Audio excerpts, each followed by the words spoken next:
สวัสดีตอนเช้า สวัสดีตอนเช้าทุกคนครับ ตอนนี้เวลา7:40 นาที7:40 นาทีเจอกันในวันที่10นะครับวันนี้น่าจะใช่วันที่10นะผมไม่ได้ดูวันที่มันตอนเช้านี้ทุกคนก็น่าจะตื่นเตรียมตัวกันไปทำการทำงานแล้วนะฮะบางคนก็อาจจะได้ทำการทำงานตั้งแต่ตีสามตีสี่อย่างนี้นะก็ถ้าเราทำงานตีสามตีสี่ก็อาจจะได้เลือกประมาณเที่ยงนะฮะบางคนก็ทำงานไม่เหมือนกันอันนี้พูดถึงเรื่องงานนะครับคลิปวิดีโอนี้นะผมลงคลิปวิดีโอแต่ละวันนี้ก็เกี่ยวกับคนทำงานเกี่ยวกับคนเราทำงานชีวิตประจำชีวิตคนทำงานเนาะชีวิตคนทำงานก็คือทุกคนมันเลือกไม่ได้ครับนะมันแล้วแต่งาน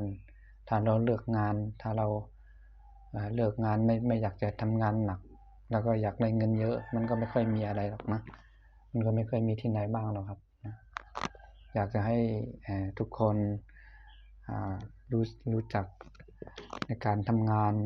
ให้เราทำงานได้เงินได้เงินมาแล้วก็เก็บเงินเป็นก้อนเก็บเงินไว้ใช้ไว้ใช้ตอนแก่เก็บเงินไว้ใช้ตอนแก่เมื่อเราหนุ่มเนี่ยเราเอาตั้งใจทำงานไม่ต้องเลือกงานอะไรนะถ้าเราขยันทำมันก็ได้เงินไม่ว่ามากหรือน้อยมันก็ได้แหละนะฮะมันขึ้นอยู่กับแต่ละคนมันขึ้นอยู่กับที่เราเก็บถ้าเราได้เยอะเราก็ไม่เก็บเงินมันก็เหมือนเดิมนะมันก็เหมือนเดิมอย่าไปให้มันอยู่ทุกข์เกินไปให้มันสบายใจบ้างถ้าเสี่ยงปีเสี่ยงเดือนเสี่ยงปีให้มันสบายใจบ้างนะครับไม่ใช่ว่าอยู่แบบเดิมไม่คิดอะไรจะทำอยากเป็นลูกน้องเขาตลอดชีวิตก็ไม่ใช่จะทำงานเป็นลูกน้องเขาตลอดชีวิตมันก็ไม่ใช่นะครับขึ้นคิดกับคนคิดเกินไปมันก็ไม่ดีคิดพอดีมันนะมันไม่ใช่ว่ากูทำงานเป็นลูกน้องลูกจ้างเขาตลอดชีวิตมันจะดีเหรอมันจะชีวิตเราไม่ได้เปลี่ยนแปลงอะไรมั่งอย่าไปคิดมากนะครับอย่าไปคิดมากเกินเพราะว่าเราการทำงานนี่ก็มันทำงานอะไรก็แล้วแต่ขอให้เราทำงานแล้วก็ได้เงินถ้าทำงานไม่ได้เงินใครก็ไม่อยากทำหรอกใช่ไหม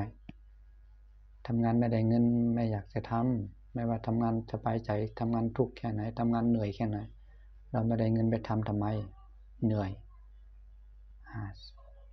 อยากจะฝากถึงทุกคนนะครับตั้งใจทำการทำงานให้ได้เงินให้ได้เก็บเงินเป็นก้อนนะฮะอีกไม่นานก็เสี่ยงปีแล้วนะวันนี้วันที่10นะครับอีก11วันเดือนนี้ก็31เดือนธันวาเนี่ยนะฮะอีก11วันก็เสี่ยงปี